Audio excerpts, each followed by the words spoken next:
नमस्कार दोस्तों। आज एक विशेष टॉपिक लेकर आया हूँ। सिविल सर्विसेज का जब सिलेबस देखा उसमें दो टॉपिक बहुत इम्पोर्टेंट बनते हैं। ये टॉपिक ख़ास तौर से जब इंटरव्यू वाइवा वॉस होता है उस समय ज़्यादा काम आते हैं, और वैसे हिंदुस्तान के लगभग सभी व्यक्ति इन टॉपिक्स के साथ जुड़े हुए हैं। पहला टॉपिक है एग्रीकल्चर अनरेस्ट, फार्मर्स अनरेस्ट, सीधा सीधा किसान आंदोलन। पहले ये बता दें, किसानी, फार्मर या एग्रीकल्चर कितना सिग्निफिकेंट है, क्या समस्या है और अनरेस्ट क्यों है। हिंदुस्तान की आज़ादी के समय जब देख थी, लगभग 80% पॉपुलेशन एग्रीकल्चर के ऊपर डिपेंड करती थी, जो अब लगभग 56-57% तक रह गई है। डी एग्रीकल्चर हुआ है। पहले इकोनॉमी का लगभग 52%, 70 में 46%, और अब इकोनॉमी में केवल 12 से 13% एग्रीकल्चर का योगदान है। यानी जीडीपी में 12% लोगों का योगदान है, और जिस काम में लोग लगे हुए हैं वो लगभग 50-60% तक लोग डायरेक्टली एग्रीकल्चर से इन्वॉल्व हैं। यानी अर्थव्यवस्था का जो पलायन हो गया, माइग्रेशन ऑफ मनी है, वो दूसरे सेक्टर्स की तरफ चला गया। एक तरह से बहुत अच्छा हुआ। कोई भी दुनिया का विकसित देश है वो प्राइमरी एक्टिविटीज़ के साथ जुड़ा हुआ नहीं है, वो सेकेंडरी यानी इंडस्ट्री या सर्विस सेक्टर के साथ जुड़ा हुआ है। हमने एक बड़ा जंप ले लिया, हम सीधे एग्रीकल्चर से सर्विस सेक्टर की तरफ दौड़ गए, मैन्युफैक्चरिंग बीच में मिशिंग कर गया। मोटे मोटे तौर पर हम 56-58% सर्विस सेक्टर से हमारा पैसा आ रहा है, लगभग 21% इंडस्ट्री से आ रहा है, और सिर्फ 12 से 13% एग्रीकल्चर से आ रहा है। यानी जहाँ पर डिपेंडेंसी ज़्यादा है, पॉपुलेशन ज़्यादा है, वहाँ पर पैसा कम आ रहा है। इसके अलावा अनरेस्ट का एक और बड़ा कारण ये है कि एग्रीकल्चर को सब्सिस्टेंस से लेकर, यानी सिर्फ गुजारे लायक से लेकर कॉमर्शियल नहीं बनाया गया है। हॉर्टिकल्चर जितना बढ़ जाना चाहिए था नहीं हुआ, एग्रीकल्चर प्रोसेसिंग इंडस्ट्री है जितनी बढ़नी चाहिए थी वो नहीं हुई, एग्रीकल्चर प्रोड्यूस का एक्सपोर्ट जिस तरह से होना चाहिए वो नहीं हो रहा, और कुछ और भी गलतियां हो जाती हैं। प्रायोरिटीज़ अलग है। जैसे हम सीधा 80 करोड़ पॉपुलेशन को हम फूड सिक्योरिटी देने की कोशिश कर रहे हैं, हमारा प्रोड्यूस जो सरप्लस होता है उनको सीधे सीधे फूड सिक्योरिटी वाले लोगों के पास नहीं पहुंचा पाते, और हमारे पास ग्रेन्स और वेजिटेबल के इतने अच्छे स्टोर्स नहीं हैं जो एसी के स्टोर होने चाहिए, उनकी तो बहुत बड़ी कमी है। एक बड़ा उदाहरण आता है आपके सामने, आलू और प्याज सरकारें बदल देती है। इतना बड़ा बल्क जब प्रोडक्शन होता है, स्टोर नहीं होने की वजह से वो बेकार हो जाता है। प्याज को लोग फेंकते रहते हैं। वेजिटेबल के साथ भी यही है। वेजिटेबल पेरिशेबल गुड्स हैं, मार्केट में उसी दिन ही कंज्यूम हो जानी चाहिए, नहीं तो ख़राब हो जाती है। जब तक रेफ्रिजरेटेड स्टोर्स नहीं होंगे बड़े, और इसमें इन्वेस्टमेंट की ज़रूरत है। बड़ा कारण एक और भी हो सकता है, जब तक आप पंचायती राज को स्ट्रॉन्ग नहीं करेंगे। कितने बड़े घर पड़े हुए हैं गाँव में, मैं खुद गाँव से बिलोंग करता रहा हूँ।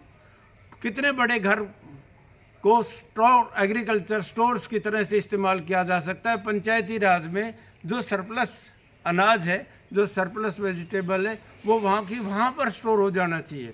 और इसमें जो फाइनेंस की ज़रूरत पड़ती है, वो फाइनेंशियल बॉडीज़ हैं, रेगुलेटरी बॉडी है, उनको इन्वेस्ट करना चाहिए।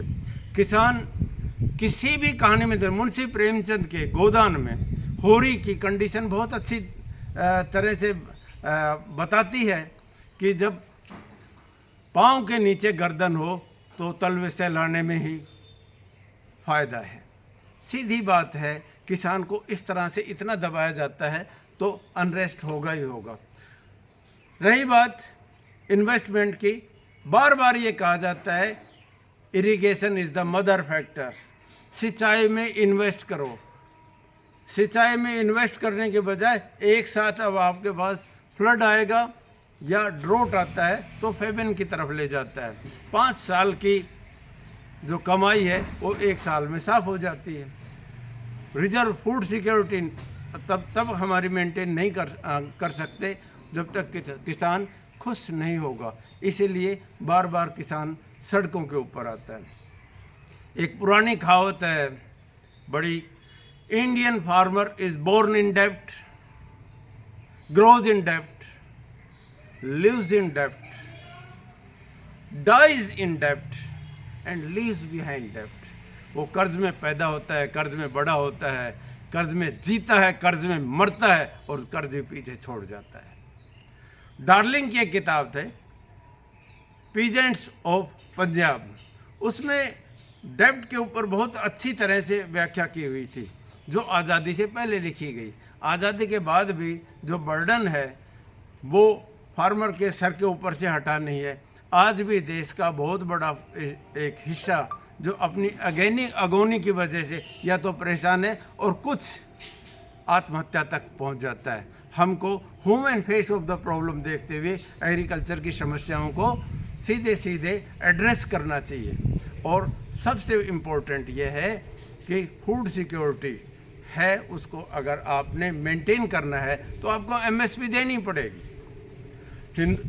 जो अनाज हिंदुस्तान, चाहे राइस बेल्ट है, चाहे व्हीट बेल्ट है, चाहे हॉर्टिकल्चर है, चाहे वेजिटेबल है, आप लोगों को मिनिमम सपोर्ट प्राइस जब तक नहीं देंगे एग्रीकल्चर को तब तक उसकी कंटिन्यूटी ऑफ द इनकम नहीं रहेगी।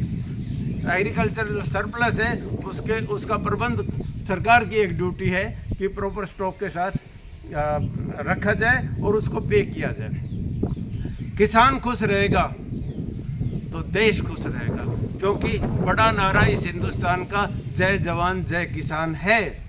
किसान का ही बेटा फौज में जाके देश की सुरक्षा करता है, इसलिए किसान मुस्कुराता होगा तो रहेगा तो जवान भी खुश रहेगा। और एक और बड़ी बात है, अर्बनाइजेशन के बजाय रर्बनाइजेशन, रूरल एरिया को अर्बनाइजेशन की तरफ ले जाओ। आप सर्विस सेक्टर को, मैन्युफैक्चरिंग को गाँव तक ले जाओ ताकि गांव की अर्थव्यवस्था आगे बढ़े। और एग्रीकल्चर को आप कॉमर्शलाइज करें। एग्रीकल्चर में रूरल जो एग्रीकल्चर बैंक है, जो कोऑपरेटिव बैंक है, उनकी स्थिति ठीक करें और इस तरह का मैकेनिज्म करें कि कोऑपरेटिव सोसाइटी है वो जिस तरह से अमूल काम कर रहा है इस तरह से एग्रीकल्चर सोसाइटी को लूट की जगह ना बनाए, एग्रीकल्चर सोसाइटी को काम करने दें ताकि लोगों में सहयोग भी बढ़ेगा और उनके प्रोड्यूस का लाभ भी मिलेगा, उनकी सहभागिता भी बढ़ेगी और पार्टिसिपेशन अगर बढ़ेगा तो लोग खुश रहेंगे।